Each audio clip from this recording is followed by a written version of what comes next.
भगवान विष्णु को तुलसी के पत्र चढ़ाने से क्या होता है?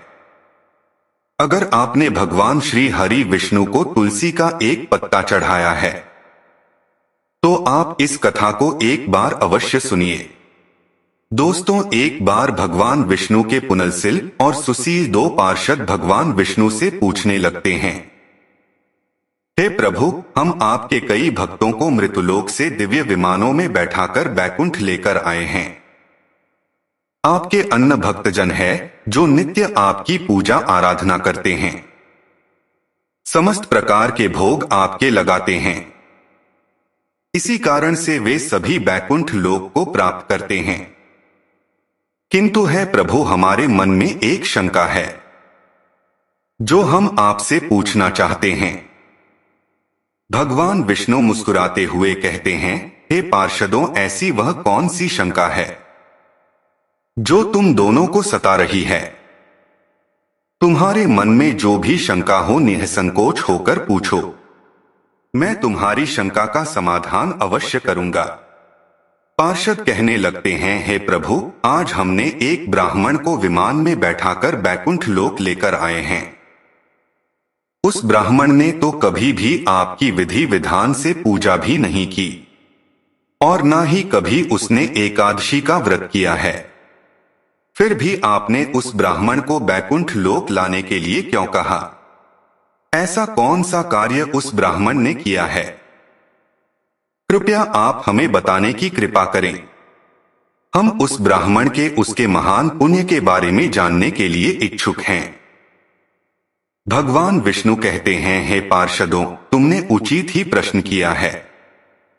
वह ब्राह्मण निश्चित ही विष्णु लोक जाने का अधिकारी था।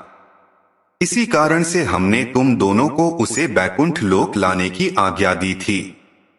तुम्हारी इस शंका को दूर करने के लिए मैं तुम दोनों को उस ब्राह्मण की कथा सुनाता हूं। इस कथा के माध्यम से तुम्हें तुम्हारे सभी प्रश्नों को उत्तर मिल जाएंगे। इसीलिए तुम दोनों इस कथा को ध्यान से पूरा जरूर सुनना। जो इस कथा का श्रवण करता है उसका भी समस्त पाप नष्ट हो जाता है और उसे भी बैकुंठ लोक की प्राप्ति होती है। पार्षद कहने लगते हैं, हे प्रभु, हम बहुत ही भाग्यशाली हैं जो आपके मुख से यह कथा सुनने को मिल रही है। कृपया आप उसे कथा को कहिए। हम एकाग्रचित होकर उस कथा का श्रवण करेंगे। फिर भगवान विष्णु कथा सुनाने लगते हैं। एक समय की बात है, एक चोल नामक चक्रवर्ती राजा थे। राजा चोल जब भूमंडल पर शासन करते थे उस समय कोई मनुष्य दरिद्र, दुखी, पाप में मन लगाने वाला नहीं था। उन्होंने इतने यज्ञ किए थे जिनकी कोई गणना नहीं हो सकती थी। एक बार राजा चोल अनंतशयन नामक तीर्थ में गए जहां भगवान विष्णु योग निद्रा का आश्रय ले सो रहे थे। राजा चोल ने मणि, मोती तथा सुवर्ण के बने हुए सुंदर फूलों से भगवान का पूजन किया और उन्हें साष्टांग प्रणाम किया। प्रणाम करके वे जैसे ही बैठे उसी समय उनकी दृष्टि एक ब्राह्मण पर पड़ी। उसका नाम विष्णुदास था। वे भगवान की पूजा के लिए अपने हाथ में तुलसी दल और जल लिए हुए थे। निकट आने पर ब्रह्मर्षि ने विष्णु सूक्त का पाठ करते हुए भगवान को स्नान कराया और तुलसी के पत्तों से विधिवत पूजा की। राजा चोल ने जो पहले रत्नों से भगवान की पूजा की थी वह सब तुलसी पूजा से ढक गए। यह देखकर राजा क्रोधित हुए और बोले, विष्णुदास, मैंने मणियों से तथा सुवर्ण से भगवान की पूजा की थी। वह कितनी शोभा पा रही थी, किंतु तुमने तुलसी दल चढ़ाकर सब ढक दिया। बताओ ऐसा क्यों किया? मुझे जान पड़ता है तुम बड़े मूर्ख हो, भगवान विष्णु की भक्ति को बिल्कुल नहीं जानते हो, तभी तो तुमने अत्यंत सजी सजाई पूजा को पत्तों से ढक दिया। तुम्हारे इस बर्ताव पर मुझे बड़ा आश्चर्य हो रहा है। विष्णुदास ने कहा, राजन, राजलक्ष्मी के कारण आप घमंड कर रहे हैं। राजा ने कहा, ब्राह्मण, तुम विष्णु भक्ति से अत्यंत गर्व में आकर यह बात कह रहे हो। तुम तो दरिद्र हो, निर्धन हो। तुमने विष्णु भगवान को संतुष्ट करने वाले यज्ञ और दान आदि कभी नहीं किए हैं। राजा ने कहा, यहाँ जितने भी श्रेष्ठ ब्राह्मण बैठे हैं, ध्यान से सुने। अब देखते हैं कि हम दोनों में से सबसे पहले भगवान विष्णु किसे दर्शन देते हैं। इससे ज्ञात हो जाएगा कि हम दोनों में से किसमें ज्यादा भक्ति है। यह कहकर राजा चोल अपने राजभवन को गए और उन्होंने महर्षि मुद्गल को आचार्य बनाकर वैष्णव यज्ञ का अनुष्ठान किया, जिसमें बहुत से ऋषि समुदाय एकत्रित हुए। बहुत सा अन्न खर्च किया गया और दक्षिणा बांटी गई। उधर विष्णुदास भी भगवान के मंदिर में ठहर गए और भगवान विष्णु को संतुष्ट करने वाला शास्त्रों के नियमों का भली भांति पालन करते हुए व्रत का अनुष्ठान किया। माघ और कार्तिक के व्रत, तुलसी के बगीचे का भली भांति पालन, एकादशी व्रत, द्वादशाक्षर मंत्र का जप तथा गीत नृत्य आदि मांगलिक उत्सवों के साथ प्रतिदिन श्री विष्णु की पूजा, यही उनकी जीवनचर्या थी। वे संपूर्ण प्राणियों में भगवान विष्णु को देखते थे। इस प्रकार राजा चोल और विष्णुदास दोनों ही भगवान विष्णु की आराधना में लगे हुए थे। एक दिन की बात है, विष्णुदास ने नित्य कर्म करने के पश्चात भोजन तैयार किया, किंतु उसे किसी ने चुरा लिया। चुराने वाले पर किसी की दृष्टि नहीं पड़ी। विष्णुदास ने देखा भोजन गायब है, फिर भी उन्होंने दोबारा भोजन नहीं बनाया, क्योंकि ऐसा करने पर वे सायंकाल पूजा नहीं कर पाते। उन्हें पूजा करने का समय नहीं मिलता। दूसरे दिन उसी समय पर भोजन बनाकर वे जैसे ही भगवान विष्णु को भोग लगाने के लिए गए, वैसे ही किसी ने आकर फिर से सारा भोजन चुरा लिया। विष्णुदास मन में सोचने लगे, यह कौन प्रतिदिन आकर मेरा भोजन चुरा लेता है। यदि मैं दोबारा भोजन बनाकर भोजन करूं तो सायंकाल की पूजा के लिए समय नहीं बचेगा। मैं क्षेत्र संन्यास ले चुका हूं, अतः इस स्थान का परित्याग नहीं कर सकता। अब मैं अपनी रसोई की भली भांति रक्षा करूंगा।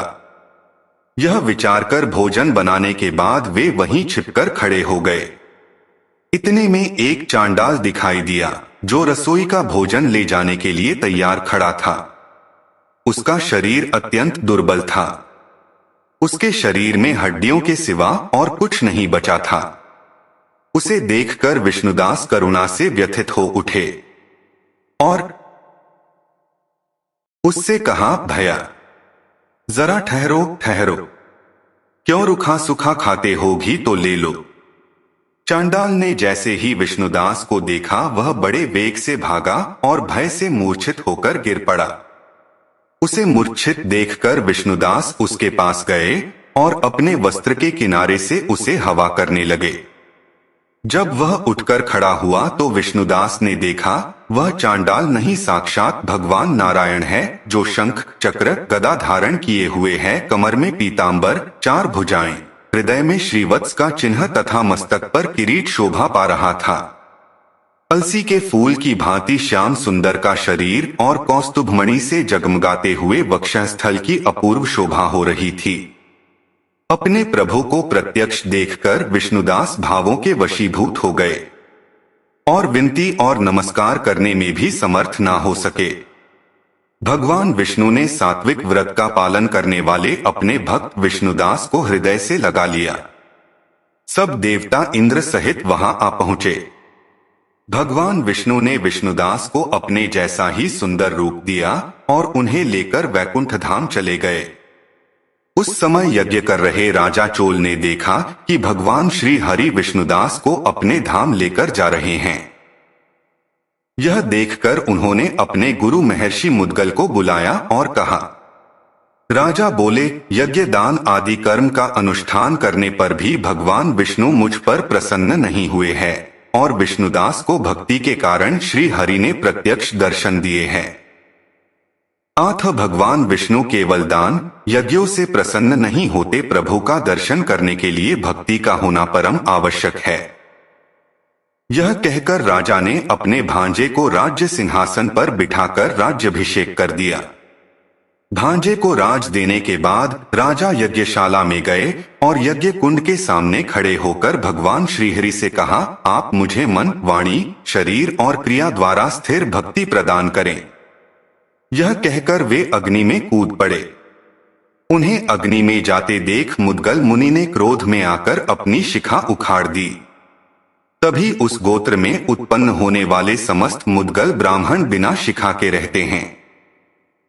जैसे ही राजा ने अग्नि में प्रवेश किया, भगवान विष्णु प्रकट हो गए और उन्हें अपने हृदय से लगाकर अपने समान रूप देकर देवताओं सहित उन्हें वैकुंठ धाम ले गए। भगवान विष्णु कहते कि इस प्रकार से यह वृतांत मैंने तुम्हें सुनाया। तो दोस्तों, यह थी राजा चोल से संबंधित कथा। आपको यह कथा कैसा लगा? यदि यह वीडियो अच्छा लगा है तो कमेंट में जय श्री कृष्ण अवश्य लिखें। आप सभी का धन्यवाद।